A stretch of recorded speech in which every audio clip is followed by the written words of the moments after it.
All Hit Radio.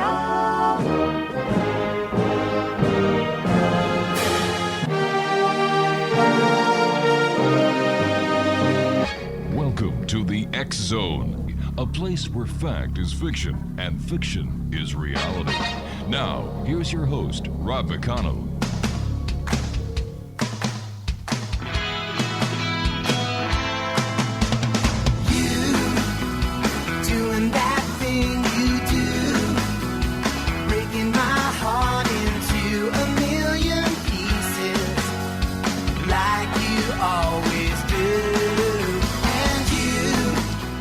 Good evening, one and all, and welcome to the X Zone. I am Rob McConnell, and we're coming to you from our broadcast center and studios in Crystal Beach, Ontario, Canada. Now, if you'd like to send me an email, xzone at xzoneradiotv.com, on all social media sites, Xzone Radio TV. And for all the programming that we have available for you, 724, 365 on the X Zone Broadcast Network, visit www.xzbn.net. And the X Zone TV channel, that is accessible to more than 74 million people around the world, is exclusive to Simul TV at www.simultv.com. Exonation, my guest this hour is Thomas J. CAREY. He is a native Philadelphian, holds degrees from Temple University and California State in Sacramento, and he also attended the University of Toronto and their PhD program in anthropology. An Air Force veteran who held a top secret crypto clearance, Tom is now a retired Philadelphia area businessman. He has been a Mutual UFO Network state section director for Southeastern Pennsylvania from 1986 until 2001, a special investigator for the J. Allen Hynek Center for UFO Studies from 1991 to 2001, and a member of the CUFOS Board of Directors from 1997 to 2001.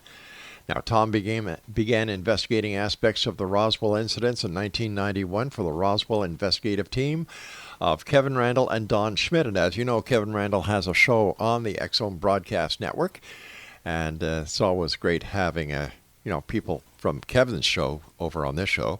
And Tom, I've had the pleasure of producing the shows that you've done with Kevin, and I must tell you, the work that you do is very interesting. Yes, I did. Hello? Yes, I'm here, Tom. Yeah, I have a little echo.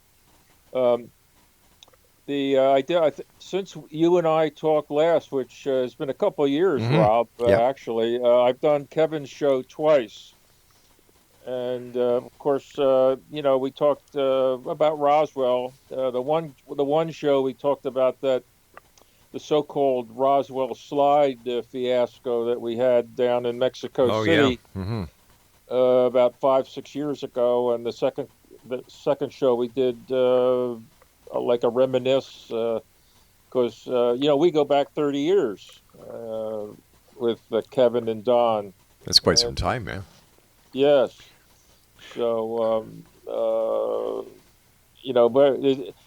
when you first start, I remember, in fact, I was talking to Don today, and we were sort of reminiscing, and, it's been so long, everybody's dead. And I remember saying, boy, my first trip to Roswell was in 1993. And I was down there, and I said, okay, well, I've been down here. I guess that's it. We'll wrap it up now. And, here it is, 30 years later. We're still on the case, although you have to understand, and I'm sure you do, that most everybody is gone now. Even some of the children of the participants from 1947, they're passing away. And Don and I are getting up there. So it's really sobering, because every time we go down to Roswell, which is at least once a year, every July they have the festival, except last year because of the COVID, we didn't have one. But every time we go down there, we say we find that someone else has passed away. And it's almost like family, Rob, when you know these people and for so long, it's almost like a member of your family has passed away. Don, tell me, why is the myth of Roswell or the incident at Roswell, the crash at Roswell, still so prevalent when it comes to ufology? You'd think that since 1947, it would have been solved one way or another, and yet here we are, the year 2021, and the investigation continues.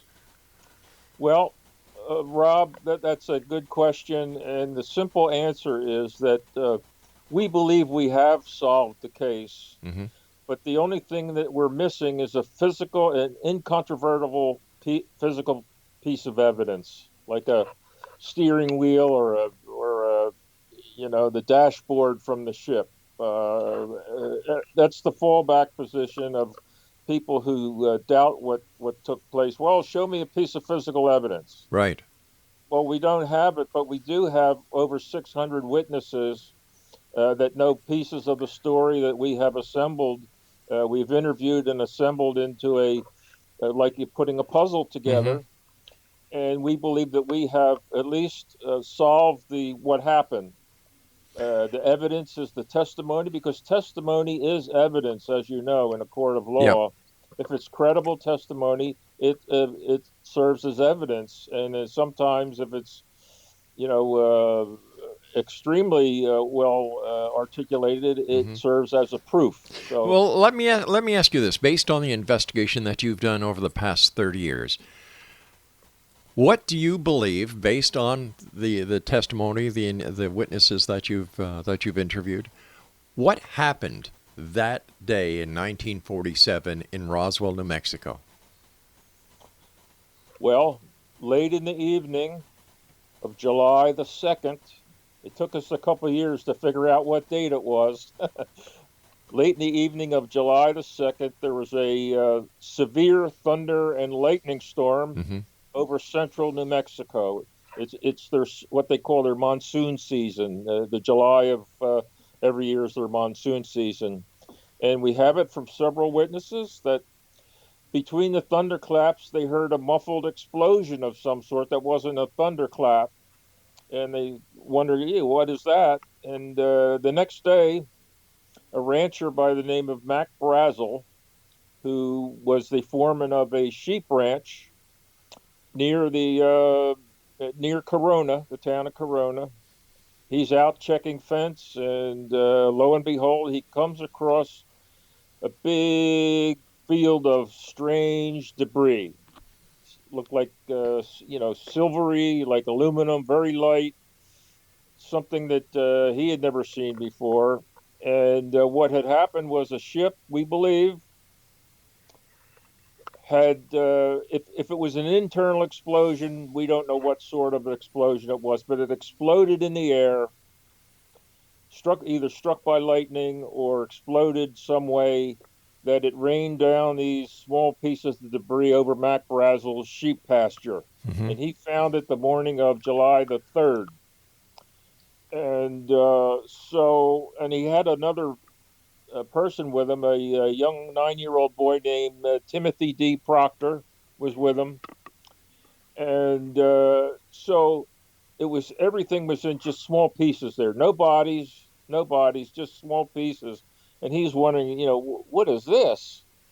And so this is July the 3rd. So 2 days later, he goes into town on July the 6th. That would be Sunday. So I guess it's 3 days later. He wants to know who's going to clean up that stuff, because his sheep won't cross the pasture to get to water. So who's going to clean up that stuff? And he goes into Roswell, goes into the sheriff's office. While he's talking to the sheriff, a fellow by the name of Frank Joyce, who's spinning records on the local radio station, calls the sheriff's office for, hey, George, and the sheriff's name was George Wilcox. Hey, George, you got anything I can put on the radio? Anything interesting? He says, well, yeah, I've got a guy here named Brazel. He says he found some strange material out there. He thinks it's a crashed flying saucer. And so he interviews Brazel, and neither one of them, Wilcox or Frank Joyce, believe Brazel at that point. Let me ask you a question at this point. Why did Brazel think that it was a flying saucer? Well, he had talked to before he went to Roswell. He went to Wade's bar in Corona on Saturday night, and he took a piece of that metal with him. And Brazel hadn't heard of flying saucers. Because he did no radio, no electricity there. They get a weekly or monthly newspaper, so he never heard of flying saucers. But some of the fellas at the bar said, "Well, hey Mac, maybe it's from one of those flying saucer things." There's all kinds of newspaper headlines going around about these things they call flying saucers. Maybe that piece of metal that is acting funny, they're trying to cut it, bend it, burn it, squash it, and it always comes back to its original shape. Maybe it's from one of those flying saucer things. So that's the story that Brazel took with him to Roswell. Maybe it's, and so Wilcox, who later said it was the mistake of his life by calling the air base first. He said he should have called the media first because the air base covered it up. But he said, Mac, if anything that comes from the sky, and it sounds like what you have there, it came from the sky, that's the purview of the Air Force. So let's call the air base, which was down 7 miles south of town at Roswell. And that's how the Air Force got involved. They send out Jesse Marcel, and Marcel takes Sheridan Cabot with him. They go out, they follow the rancher out, and this is on July the 6th. They stay overnight and hit the debris field on the 7th, and they're gathering up this stuff, and Cabot fills up his Jeep carryall, and he goes back to Roswell, the Roswell base, that day. Well, Marcel's still out there gathering up stuff, and he puts it in his 42 Buick. He fills it up, and this is late in the day, and on Sunday, I'm sorry, on he got up there Sunday. This is early morning Sunday, and he heads back to town, back to Roswell. But before he gets to the base, he stops at home to show his son Jesse Jr. and his wife Viud, because according to Jesse Jr., Marcel Sr. at that point, in his mind, it was a flying saucer. That's what his son said. His son said he was convinced at that point that his father thought it was a flying saucer, wreckage from a flying saucer. So into the base he goes with the wreckage, but he wanted to show his family first, which he did. Well, they have their meeting at the base, their morning meeting, and they're passing some of this material around. And, so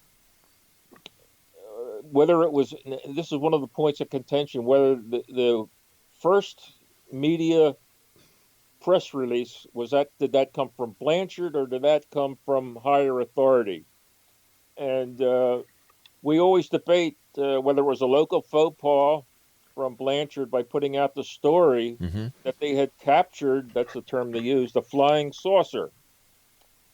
Or did that come from higher authority, like from the, not the president, but maybe General Vandenberg, who was acting chief of staff at that time. But anyway, they put out the first headline was RAAF, that's Roswell Army Airfield, captures, and I guess that was some newspaper editing, flying saucer near Roswell region. And that's why it became the Roswell case and not the Corona case. All right, stand by, Tom. We've got to take our break. Exonation. Thomas J. CAREY is my special guest. We're talking about the Roswell crash, the Roswell incident, whatever you'd like to call it. His website, interesting website, www.roswellinvestigator.com. And we'll be back talking to Tom on the other side of this break as we continue here in the X Zone with yours truly, Rob McConnell, from our broadcast center and studios in Fort Erie, Niagara, Canada. Don't go away.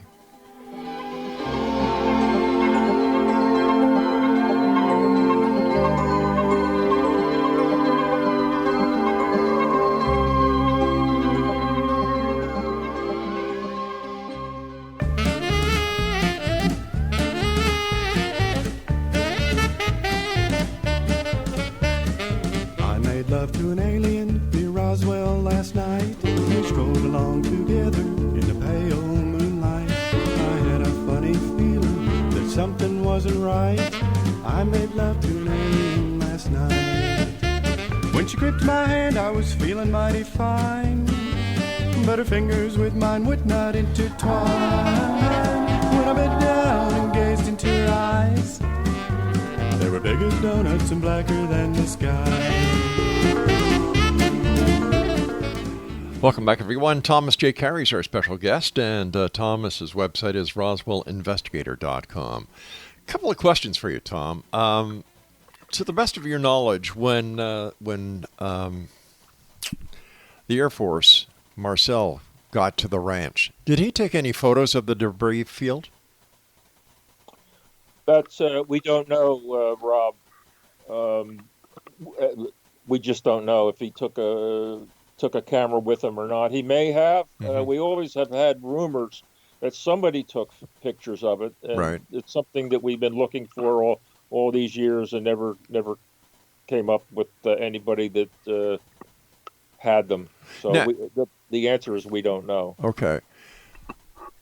So isn't it out of the norm where an intelligence officer would go to a scene and not secure the scene and then bring everyone else to the scene in order not to break the chain of custody? Well, this is something out of the ordinary. All that the rancher brought into town were two small boxes of pieces of wreckage. And, the question was, what is this? And there's a whole pasture full of this stuff. You take Marcel out there, and he told Marcel, take whoever you want with him. Now, Marcel and Cabot were the two top intelligence people on the base. So it's not like they sent out two airmen, a sergeant or an airman. These were the two top intelligence experts that went out to see what was there. All right, but why didn't the sheriff go out? Well, the sheriff ultimately, this was on a Sunday, so his day he's off, and he was unhappy that he had to come downstairs and interview Brazel, and he sent two of his deputies out. Did the deputies take any photos? I'm sorry? Did the deputies take any photos? Again, we don't know. We don't know. It's no one has ever said they took photos. Like I said, we've always our ears have always been open for anybody that had some information about it, and quite frankly, nobody had any information about it. All right, so let me ask you another question. Marcel puts some of the debris into his vehicle, and instead of going back to the base to maintain a proper chain of evidence custody, he decides to go home to show this material that he believed was from a UFO to his son. Now, doesn't that taint the credibility of this top intelligence officer when he breaks protocol? It would if that was the only material, Rob, but there was a whole field full of it. I understand that. But here you've got a supposedly well-trained intelligence officer who knows that you get from point A to point B in order to maintain the proper chain of custody of the material. Well, they already had material from Cabot that brought that in. Makes no difference. That makes no difference. Whole, Jeep carryall full of the same material. Yeah, I understand that. But why is the part where I can't read Marcel's mind on that? I understand that, Tom. But why is this part, just paved over that Marcel did not follow proper protocol? This doesn't make him a hero. It makes him a suspect. Well, we're not making him a hero. The reason that it's, in my mind, it's no big deal is because Cabot already delivered his material, and there was a whole sheep pasture full of the same material. So whether Marcel broke the chain of custody did not diminish the story. But why doesn't it diminish the story? You have a field full of evidence. But what you've got is a loose cannon of an intelligence officer going around saying that this is UFO material, bringing it home to show his kid. And then, like you said, there's this whole field full of debris that has not been secured. So why does Not everybody yet. why It does has- it, why it does has- everybody put so much faith in this Roswell case when it has more holes in it than a piece of cheese found in that's- Billy Meyer's a fridge? hole. That's not a hole. There's still a field of evidence out there. They did secure the site. They sent armed guards out there, and nobody could get to the site. It was secured. He made a stop on his way home. I'm guessing that he wanted to show his son, who was I think 11 years old at the time. At least that's what he said. Yeah. But it doesn't change the fact that there's a site full of strange material out there that the Air Force ultimately, very soon after they got back, secured. So Okay, nothing was disturbed. All right. So how many days after That as being a whole. how many days after Brazil was there to do his preliminary investigation was the area secured by the military? I'm sorry. What was the first part of that? Okay, after Marcel went to the with Brazil and saw the debris field, picked up the debris with him and his counterpart, brought it back to the base. How long after the material was brought to the base was the site where the debris field was actually secured by the military? Well, I forgot to mention that while Marcel and Cabot were out at the debris field site, Right. that's the first main site. That's on the morning of Monday the 7th. They're out there at the site. The impact, what we call the impact site, was discovered, where the rest of the ship had come to rest, about 35 miles east-southeast of the debris field. It was discovered by some archaeologists. They called the sheriff, and the phone calls in those days, anytime they called the sheriff, it also went into the firehouse in Roswell. Right. So that's how some of the civilians got out to the impact site before the military did, because the military had just, because Marcel is still out there in the field. So they found out about this impact site north of town before Marcel got back. So they started securing the two sites that day. And I don't know, I couldn't tell you what time, but as soon as they could, because they had a meeting at the base office. Cabot was there, Marcel was there, all of Blanchard's direct reports. And that's when they decided this is they put out the UFO, the flying saucer story, and they started deploying to the two sites at that point. But how did they come to the conclusion that it was a UFO? Well, it was there at the time. Roswell was undergoing a what we call a UFO flap, but the reason they came to the conclusion that it was a UFO was because at the impact site there were 3 aliens, 2 dead, one still alive. That was a strange wreckage you can explain away, but the aliens, 3.5 feet tall, big heads, and they weren't human. They sort of, they weren't human, so that's when they concluded that it wasn't anything from Earth. Okay, so now we've got we've got 2 crash sites.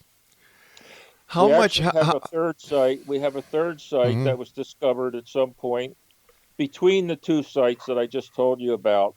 Okay. When the ship exploded, apparently 2 of the occupants, beings or creatures, whatever you want to call them, when the ship exploded, 2 of them were blown out and came to rest. They met their demise at a small bluff about 2.5 miles east of the debris field site. They were discovered by Brazil and we don't know for sure, either before he went into town or afterwards. We're not exactly sure. But wouldn't it make sense? Wouldn't it make sense that it was after he went into town? Because when he went into town, he never mentioned a body. All he did was brought in, according to you, 2 boxes of this material. Well, when we interviewed Frank Joyce, Mm-hmm.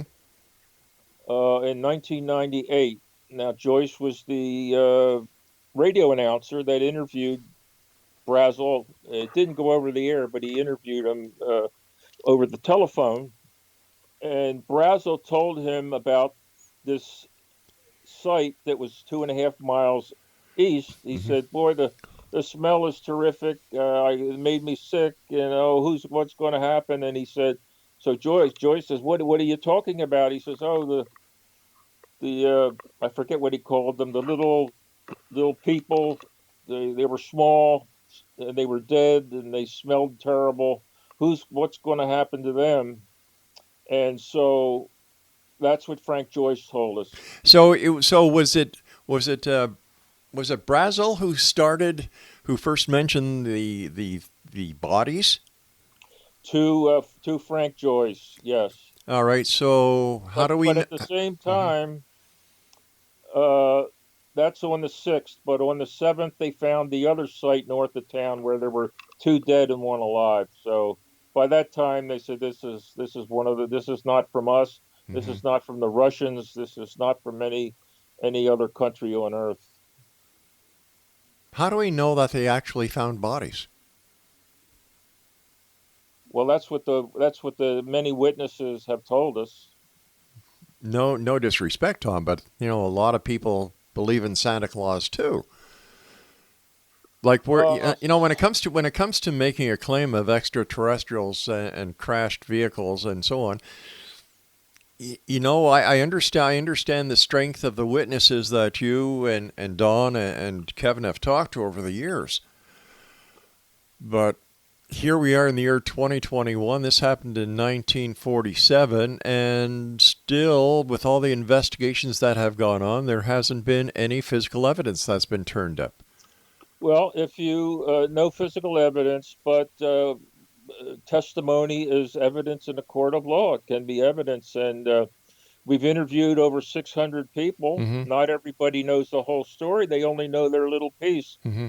And what you do is you judge the witness, and you get to a point where you can pretty much tell what is the truth and what isn't when you're interviewing them, if you interview enough of them, and that's what we did. So now, were all these witnesses put? Were the main witnesses ever given a polygraph test? I think Jesse Jr. was, Mm-hmm. or at least he had a, and I wasn't there, but he had a regressive hypnosis type. Yeah, but we all know that hypnosis isn't the best. But when we interviewed somebody, Mm-hmm. We don't have a polygraph ourselves, and you have to go to their house, Mm-hmm. and a lot of them are very uncomfortable. So as far as a polygraph, I am unaware of that. Maybe there has been, maybe there hasn't. I don't know. All right, stand by, Tom. You and I have to take our break at the bottom of the hour for the news. Exonation, Thomas J. Carey's our guest. He's got 2 new books we're going to be talking about on the other side of this break. Roswell, the Chronological Pictorial, and Roswell, the Ultimate Cold Case Closed.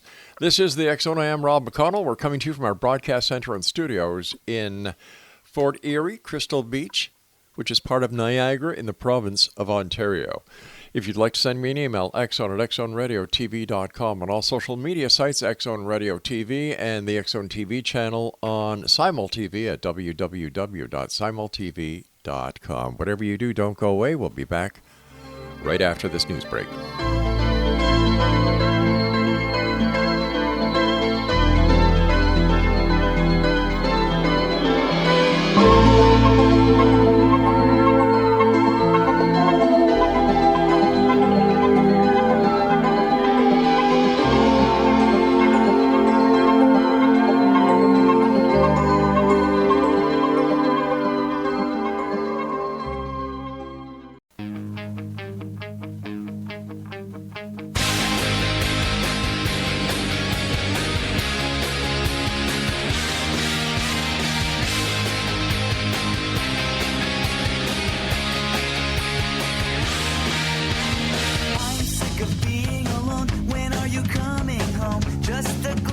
with your face. I can remember smelling your hair. I'll meet you anywhere, somewhere that no one can retrace, somewhere where no one will know my face is.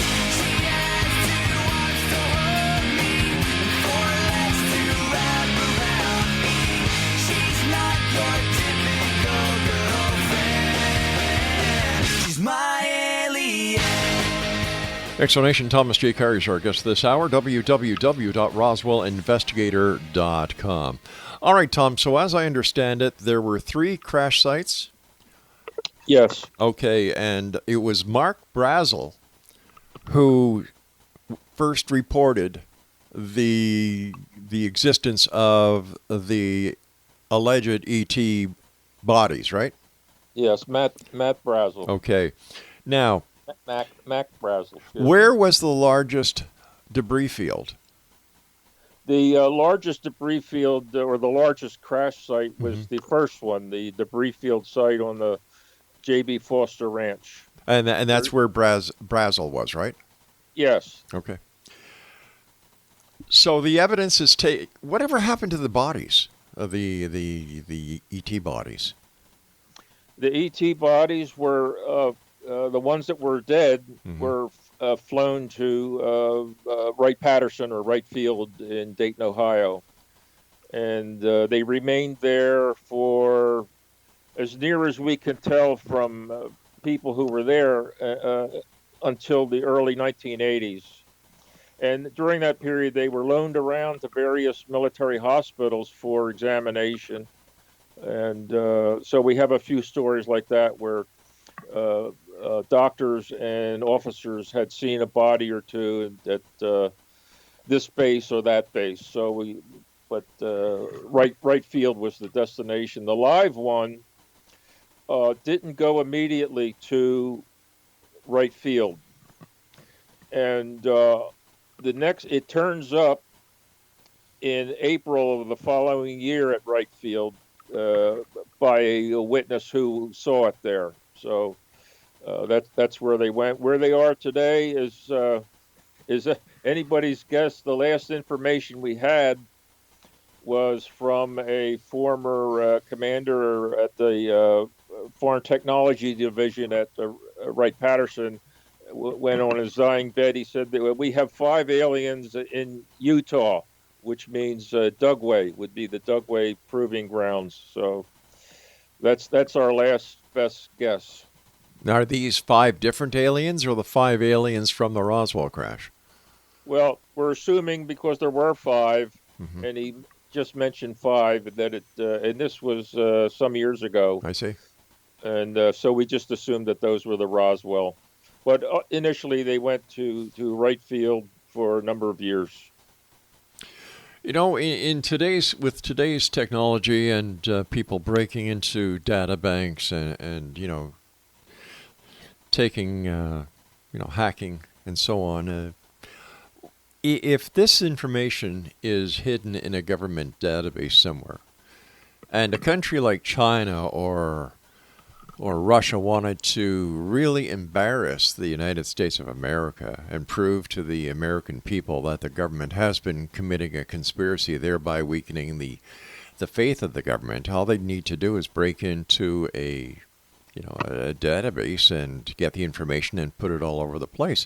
And another thing that I find strange is that there's no mention of the Roswell crash in any of the WikiLeaks.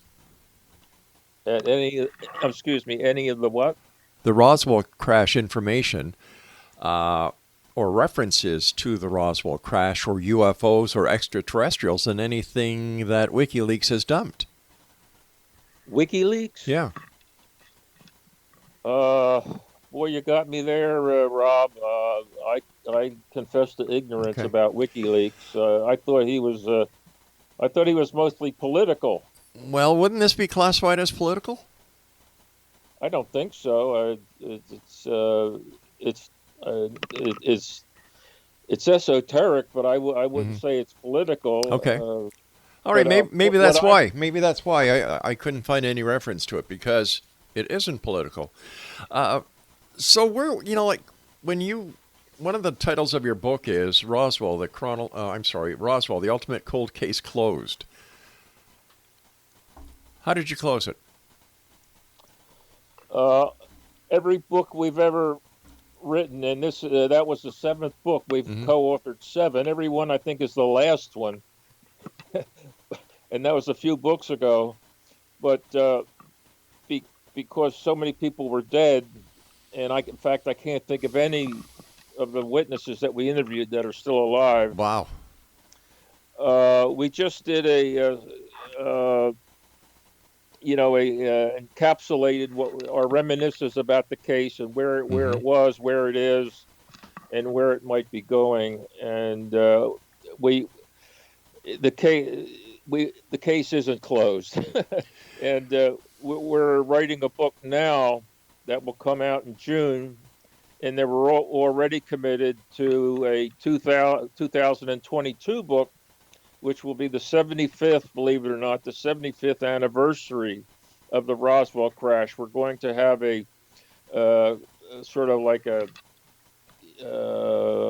special book come out in honor of that, and I would expect that to be the last book.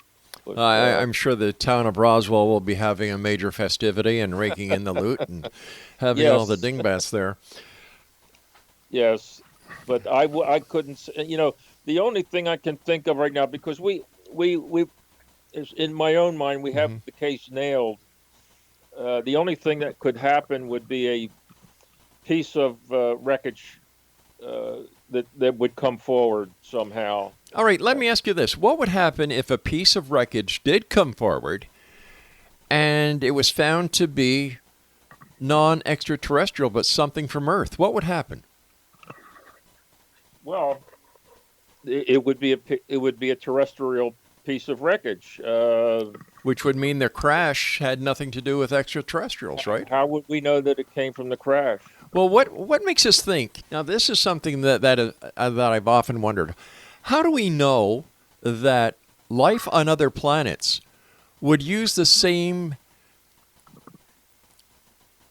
like a craft that we could see instead of a craft that is totally made of material that we can't see? Or how do we even know that the extraterrestrials, if they're out there, are carbon-based and not based on another element? Like, what we're doing is we're being very self-righteous in thinking that, we would be able to identify these craft or these extraterrestrials. We may be all wet. Well, I don't see myself as being self-righteous, but we go by... No, I meant the human race. I meant the human race here. We're going by what the former commander at Wright-Patterson, General Exxon, who was the base commander, told us. And he had told us that, because we said, what was the ship made of? Well, what was it? And he said he was told by the people that were there that analyzed the wreckage that it was mostly titanium, but with some other element where the processing was different. Okay. So that's what he told us. He was the commander at Wright-Patterson. We knew him and interviewed him several times. So, and the other thing, Rob, was that the most prevalent type of wreckage, and this is the type we would be looking for, because, you can explain away wreckage as, that was our latest fighter jet back in 1947, something like that. Sure. But the most, what we're looking for and what we call our holy grail of Roswell is a piece of the so-called memory metal. This is the metal that has been described to us by a number of witnesses that it was ultralight. I mean, if you had it in your hand and wadded it up in your hand, it felt like you had nothing. But you would open your hand and it would just unfurl itself and sort of just float there. And it's very thin. You can't cut it, bend it, scratch it, burn it, do anything to it. That's what we're looking for, because we don't have anything close. Well, something close, but not nearly as good as the original. So, if someone would bring piece of memory metal forward that we don't have to send out and you never hear about it again, but something you can see visually that, hey, boy, that's really something out of this world. So that's what we're looking for. Okay. Because a piece of metal, a piece of metal, even if it was like one of the stiff parts of the ship, some of the metal was not like that. It was stiff. You could take a sledgehammer to it, and it wouldn't even, sledgehammer would bounce off. That you can explain away, but this memory metal, you can't explain that away. Just looking at it. How many witnesses actually saw this folding metal, or what did you call it? Memory metal. We haven't added them up, but there's a lot. There's a lot, and there's a lot of witnesses that were out at the site cleaning up the sites, the 3 sites, and they always say, "Oh, by the way, I saw bodies there. There were bodies there." So they, well, what did they look like? And they give us the classic description. And these people are all gone now, but we interview each one, we judge each one, and you can even tell during their story if they wander off into something they've seen on television. Mostly, you sort of discount that, but and there's some that just outright we're making it up, and we can tell that right away. So if you interview enough people. All right, so we've got 5 extraterrestrials, and if a spacecraft did crash, and if a spacecraft can, withstand space travel, why did it crash? Exactly. We get that question all the time, and anything that's manufactured has a tensile, something like a metal, a metallic item. Anything like that has a tensile strength, meaning pulling it apart. And if you exceed the tensile strength, it'll come apart. And these were manufactured with some form of elements. General Exxon says titanium was one big element in it, but if something happens where it exceeds the tensile strength, it'll come apart. And whether it was an internal explosion, whether it was struck by not radar, it was struck by lightning, we don't know. We just can only speculate. But it came apart over Brazel's sheep pasture. The inner cabin is what we think withstood the blast, continued on for another 35 miles and came to rest just north of Roswell, and that's where what we call the impact site, where there were 2 dead and 1 still alive. So to answer your question, every manufactured piece of material has a tensile strength. But once again, Tom, I've got to take my final break here, but quickly. But once again, we're basing the knowledge and the technology that we know of here on this planet. If these people are extraterrestrial, shouldn't they be further ahead? And isn't it possible that our law of physics do not apply to them? How would we know? I wouldn't know. Exactly. How would we know? How would we know anything at this point? Because it's a great story. Interview enough people and you know something. Yeah. We'll be back on the other side of this break. Don't go away.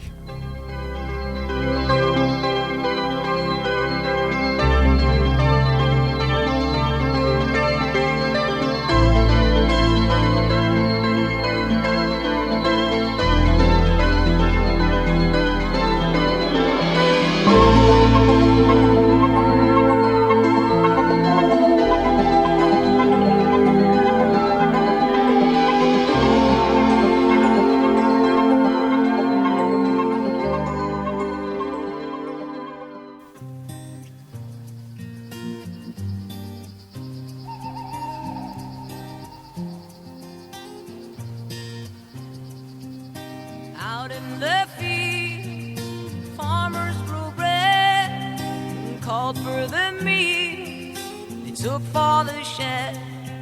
Then dark came to fall. Silence was all. A beauty shone bright, surrounded by light. Come on now. I fell in love with an alien. I fell in love with their eyes. Fell in love with an alien. I'm telling you, no disguise.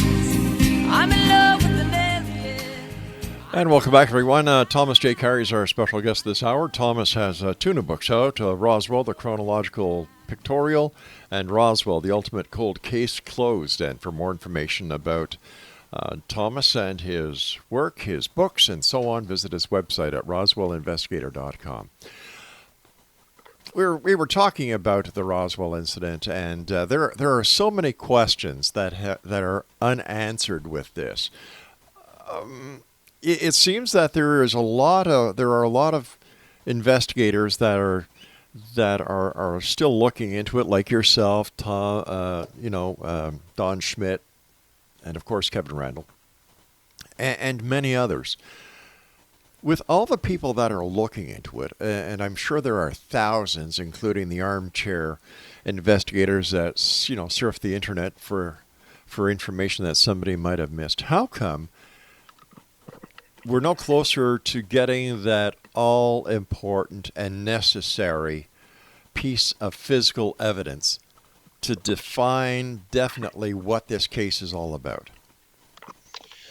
Well, that's the final question, because we suspect. I won't say we know. We suspect there are pieces out there, because out in that territory, whenever they had a plane crash, the civilians always got there first. Sure. Because and the civilians go out there and they pick up pieces of souvenirs, and we're sure that's pretty much what happened in this case, because the civilians got there first. Yeah. We've heard stories that so-and-so has a piece, there's a piece there, there's so-and-so has a piece, and so far it hasn't materialized. Yeah.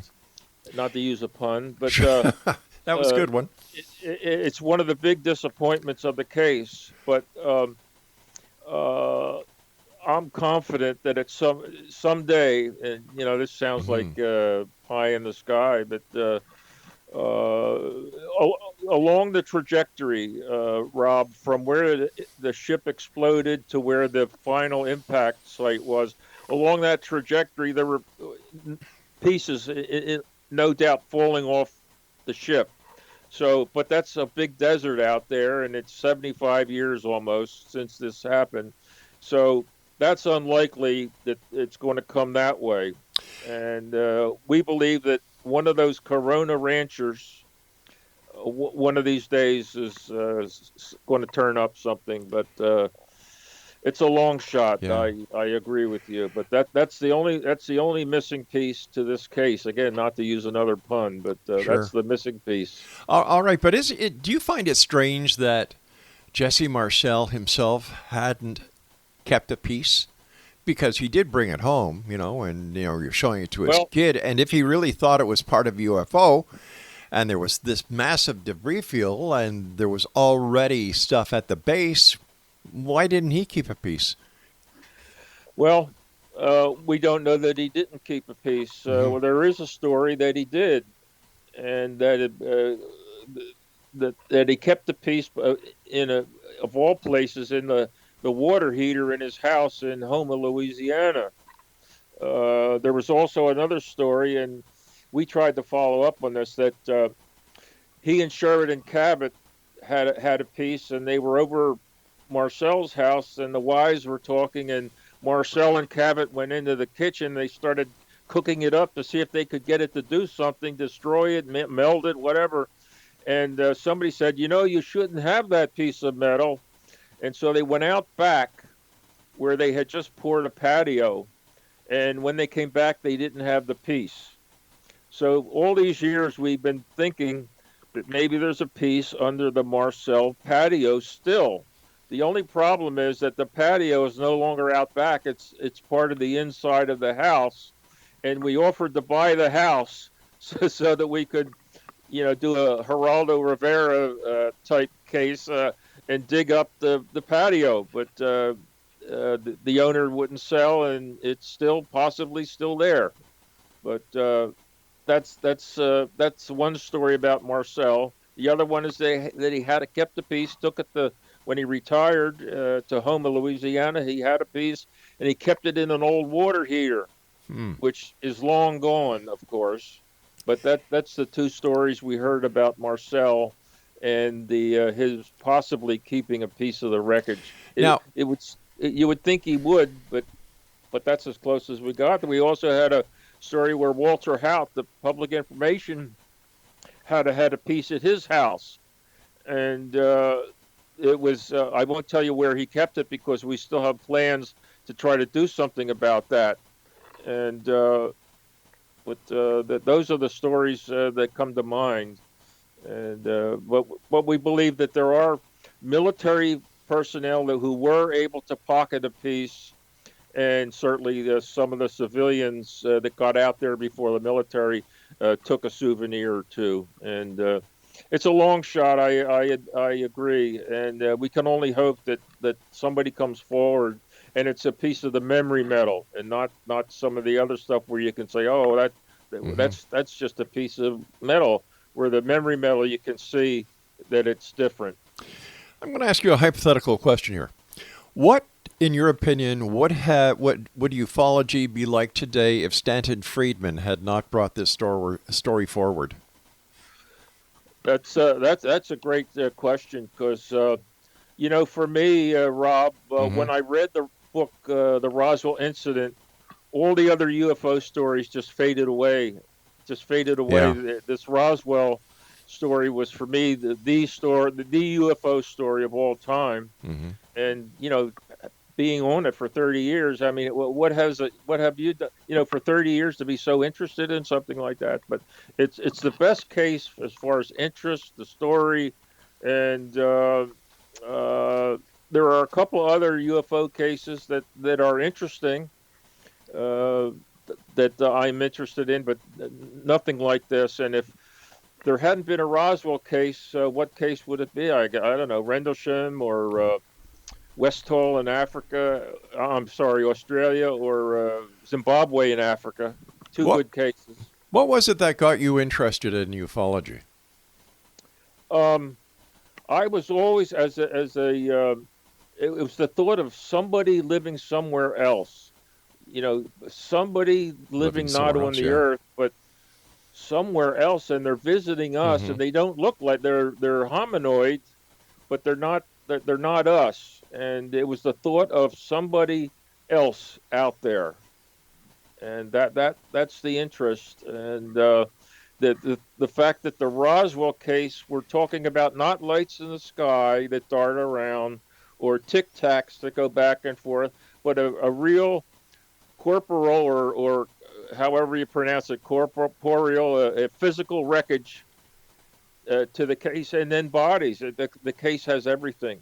It's got a cover-up. It's got death threats. It's a great story. Yes.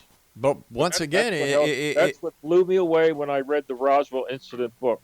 I agree with you. It's a great story, but it's based on a lot of It's based stories. on testimony. It's based on testimony. Very few documents, because they gathered up all of the evidence, and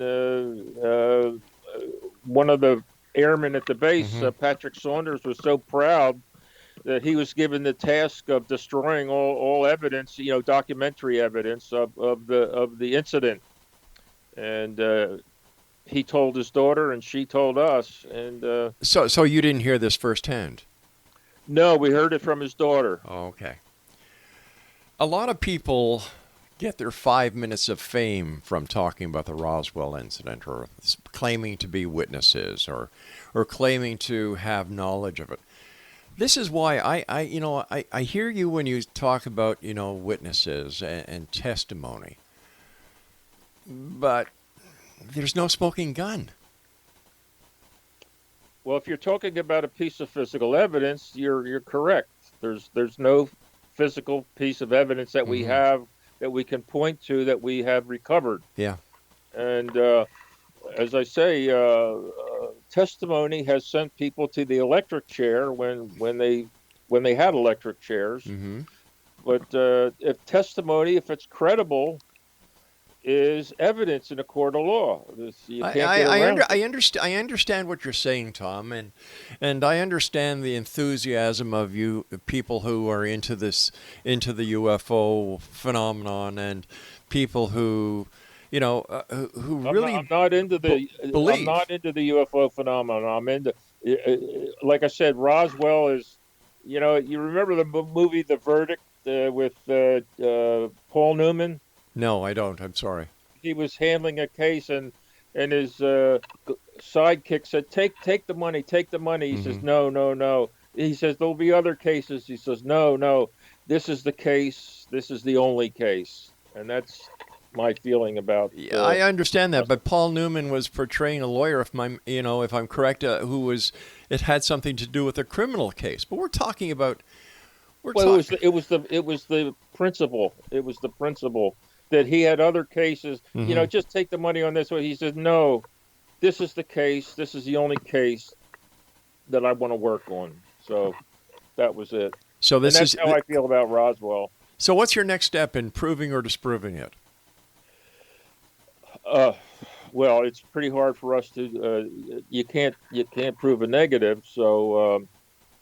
We don't need any more witnesses. This is, sort of a confession here. Mm-hmm. We don't need any more witnesses.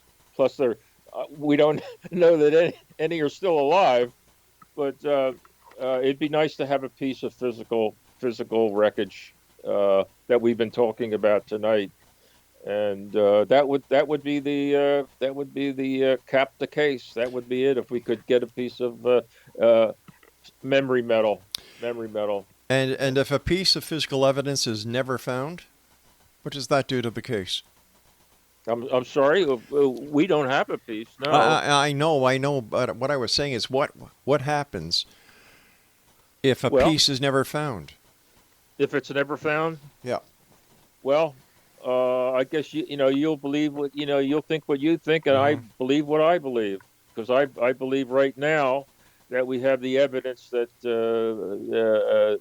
Whether it was extraterrestrial or extratemporal or something like that, a ship crashed in 1947. Wouldn't it be more fair to say that something crashed? Well, the bodies that people talk about make it suggest they shipped. It's very suggestive, right? But what about Project Mogul? Project Mogul falls apart like a cheap suit when you examine it. And there are many people who believe in Project Mogul who feel that Roswell falls apart very easily too. So once again, I think it's what you want to believe. Mogul is nobody. We have no witness to a balloon event in Brazel's pasture at that time. We have none, zero witnesses to a balloon event. All right, Tom, I hate to do this, but we've run out of time for tonight. And Exonation, if you'd like to get more information about Thomas CAREY and his quest, his crusade on finding out or proving to the world that the crash of Roswell, of who knows what it was, really did happen, visit his website at www.roswellinvestigator.com. www.roswellinvestigator.com. But I'm going to tell you something. There are so many holes in this story, and my biggest bone of contention with this whole thing, everybody puts Jesse Marcel, right up on the altar because he's the base intelligence officer. Well, a base intelligence officer should have been smarter and used a lot more intelligence when handling what was supposed to have been. And once again, we don't know what it was, but he and others believe it was a UFO. We'll be back on the other side of this break. Don't go away.